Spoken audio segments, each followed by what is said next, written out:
What's going on, ladies and gentlemen? This is Luke Givens. And this is Elizabeth Guzman Arroyo. And you are listening to Colonized Minds podcast. So what do you want to talk about today, Luke? I don't know. It's the Halloween season. We can talk about Halloween. We were joking a little bit earlier about trick-or-treating. And basically, it's the cutest felony that's ever been committed. Well, no. So I say that because we were talking about how like trick-or-treating actually got started. Mm-hmm. So like the idea of, you have these bad kids like running around the neighborhood, like breaking windows and throwing rocks and causing mischief, like tricking. And so people came up with the bright idea of like giving them popcorn balls and like candy. And if you do that, they'll leave you alone. So then kids go up and go, hey, trick or treat. Wait, I thought it was a religious holiday. Well, no, that's Samhain, but the actual like trick or treating part of it. Oh, I see. Okay. That's where it comes from. So it's, I believe the feds call it racketeering. basically, give me candy or something bad's going to happen to your house. So, do you want to talk about that in the podcast? I.e., cutest felony ever committed. We can leave that. Yeah. Although by the time this gets aired, the people listening will have been accomplices to right. To It'll be the day after Halloween. Yes. Did these kids essentially like misbehave around Halloween? Yeah. No, that's what I mean. Like it's like Halloween night. It became like an excuse to like go out and do like random crazy stuff. Gotcha. Yeah. So what is actually Halloween? So basically it started from Samhain, which basically is I believe a Celtic holiday. And so it's meant to transition the calendar. Gotcha. That's my understanding of it. But it does have like it has pagan roots. Yeah, that's what I thought too. I thought it was something to do with that. I honestly don't know what Halloween really is. I understand it from that superficial trick-or-treat type thing. Yes. Where you get to, dress up in a costume, and lots of people do some really inappropriate stuff with their costumes. Exactly. Talk about cultural appropriation. But, that's all I know it as. Yeah, it's like Samhain, and there's like All Hallows Eve, which is kind of All Hallows Eve, Halloween. That's where we get that from. But All Hallows Eve is actually November 1st. Gotcha. Yeah. Interesting. So actually, if you really look at Halloween, it's kind of like this hodgepodge mixture of like a lot of different stuff going on, right? So you have kind of these pagan roots that are going on, but then you also have like this is right around like harvest time, so you have that kind of happening. And then at the same time, you actually have Dia de los Muertos, which is a couple of days instead of just one day. Exactly. Which essentially it's kind of like a remembrance of your friends, your families that have passed away. Yeah, and so even that is very similar to kind of like the idea of like the All Hallows Eve, where it's supposed to be that like that one time of year where the realm between kind of the supernatural world and the real world, or whatever you want to call it, is a little more thin, and it's believed that like spirits of dead relatives, dead people, have the ability to kind of go back and forth, or at least that's what I guess some folks believe. So all that kind of coming together spells a recipe for mischief. So I don't know. I think it's I think maybe next year I might do I may do something around like deconstructing Halloween, so that we can actually we can look at it, right? We can figure out like what is like as a culture, like what are we doing? Because I think it's interesting for us to look at like the things we do like as a culture and why we do those things. Because I think if you explain trick or treating to like someone who's not from this culture, it actually doesn't make sense. No, it doesn't sound good, right? So if you think about like, okay, so this is what we do. We put on masks, we knock on people's door, and we ask them for candy. And if they don't give us candy, we egg their houses and TP their houses. So see, growing up, we didn't do a whole lot of trick-or-treating because my parents grew up in Mexico, and so the whole trick-or-treat type of Halloween wasn't a thing, right? And it's funny that you mentioned how other cultures might interpret it differently or not understand why. And so my parents were pretty much that way. And so as kids, they would just think it was so weird that like you would dress up in scary costumes, go knock on people's doors, do like haunted houses, etc. And being really, really spiritual people, they were like, that's just like a bad omen waiting to happen. Yeah. Well, so like my parents indulged me because I have a birthday that's very close to Halloween. So we would just celebrate my birthday like on Halloween. But my parents, they just kind of looked at it as begging. You basically are going to people's houses, knocking on their doors, begging for candy. Like, say whatever you want to, wear a costume. You're still begging. So, but they indulge us as children. They let us have our Halloween. So, we still celebrate it. But, it does, at least for me, it does cause you to kind of look at it like, so what really are we doing here? And I know, right. But it's how we so often do with things. We go, oh, it's about the kid. It's fun. And right. But you can do so many other things that are about the kid, and it's fun as well. Absolutely, it is, right? So, like, the idea of Santa Claus.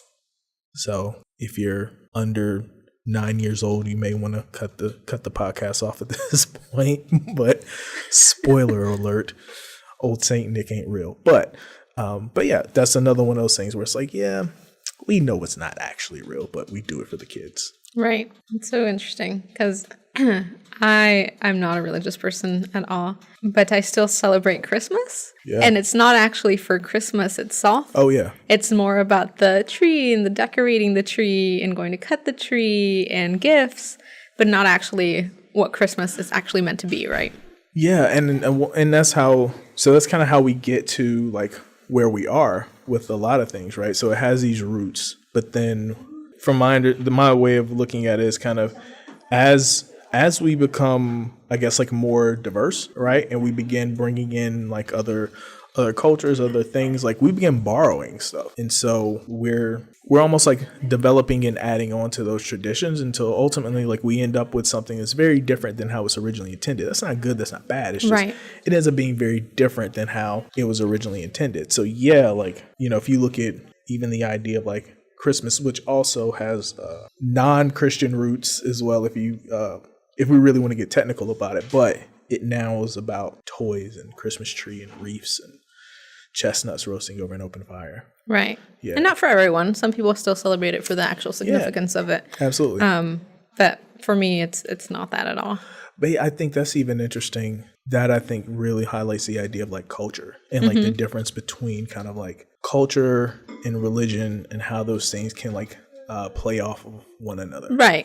But I think it's really interesting that you brought up potentially next year doing a deconstructing of Halloween, because you could even do a huge deconstructing series. I mean, there's Columbus Day, Thanksgiving. Yeah.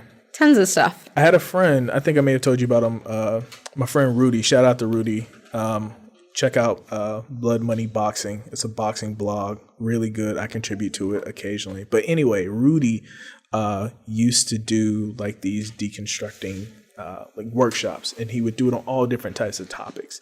But yeah, it was similar. I think he did one on Columbus Day actually. So I think we should look at maybe doing something like maybe we deconstruct Easter. Why is it that we have kids running around looking for eggs in weird places? What exactly does that have to do with the resurrection, right? So I know what that has to do with it, but again, kind of why are these things kind of so different? Like, where do we get a bunny from? What does it have to do with crucifixion? I don't know. Yeah. Yeah, that'd be really, really interesting for us to do next year. Yeah. But yeah, doing Columbus Day, doing Thanksgiving, Christmas. Some of these are going to be a little dicey because they do get into the idea of like religion and religion's role, like in culture. And people interpret that so many different ways. They internalize that so many different ways. So I can see that being a problem for some people, but we've never had an issue doing that before. Rubbing people the wrong way. Yeah. So what else is going on? What else is going on? So I was reading the Chronicle. So I was actually reading the Chronicle, and they had some really good articles in there. They're doing an election edition, something like that. So they're kind of looking at this year's elections through like an academic lens. Really interesting. I would suggest people check it out. But there was also another really great article about a young lady who I believe at Suffolk College who is talking about microaggressions in academia, actually to kind of a degree academic writing. So she basically writes this blog post about an experience that she had in her classroom where I know what you're talking about. Where her professor said, essentially looked at her paper, accused her of plagiarizing it. This isn't your language. Yeah. And the only word that Hence. specifically was circled was hence. Hence, yes. As if that's not a word that people could commonly use. Like this young Latina girl from New York can't use the term hence. Right. Yeah. So, and what was interesting was like, you know, looking at this as a kind of as a microaggression, because part of it is like, okay, well, what exactly are you saying? Are you saying that like as a young woman of color, that's language she can't use? Are you somehow saying that like her English, like the word hence, is not a part of how she speaks English? Or are you somehow inferring that she plagiarized the paper? Or is it kind of a combination of all three of those things? And the truth of the matter is the young lady didn't plagiarize the paper. And what was also interesting about that was that this professor actually did it in front of the entire class. Right. So she called her up, the professor called her up and essentially made an example of her on not plagiarizing, because that was the argument that she was making. So I just think that's really interesting. I mean, and it kind of goes to show like, so it's really interesting because what happens is that this young lady, obviously she's incredibly frustrated and she writes a blog post about it. She's expecting to get 15 likes. Well, there's literally thousands of people who not just like this, but have shared their own stories about experiencing this in academia. Because it happens all the time. Exactly. And so this is the thing I think people don't even understand about like kind of these microaggressions. It's like you look at it as this one-off isolated incident, whereas these people who experience it we see the collective, right? We see how those things, like they're happening all the time. And so this was, you know, people from high school students to PhDs who were able to say, yeah, guess what? I experienced that too. Yeah. And it happens in higher ed. It happens in K through 12. It's terrible. And so this is how I think about these types of things. That person is teaching.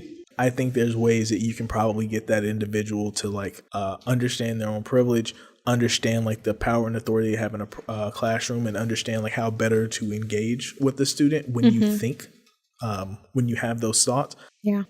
All right. So announcements for the day. So tomorrow we have two events that are going on during Common Hour. The first is Turn That C into an A. It's basically an interactive Google workshop. It goes over how to use a Google platform. So Gmail, calendars, drives, all that good stuff, and how you can use that Google interface to help you as a student. It's going to be facilitated by Max Macias. Shout out to Max. I like Max. He's a cool guy. I rocks with him. Has a really, really cool blog. But he is going to be facilitating that workshop, and that's going to be in CH203, I believe. And that'll be from 1 to 2 tomorrow. And that's actually being sponsored by the Equity and Empowerment Corps mentorship program. So that's really cool. So the second event that's going to be going on is a poet. Her name is John Terry Godson. She's going to be speaking in MAHB 104 during Common Hour. That actually is going to be really cool. She's a visiting poet who's in town. A part of a much larger collective, and she's going to be doing a stop at Portland Community College. And so our poet is actually being sponsored by MAC, which is a Multicultural Advisory Council. That's chaired by Chris Rose, who's one of our English and writing faculty. So that should be really cool. We got stuff out there. Definitely make sure that you check out one of those two things. Either come see and enjoy some great live poetry, or, you know, be a responsible person and learn how to navigate Google better. And again, these are both on November 2nd. All right, so that's all we have for today. You've been listening to Colonized Minds, the podcast. This is Elizabeth Guzman Arroyo. This is Luke Givens. Saying, so what if it's true?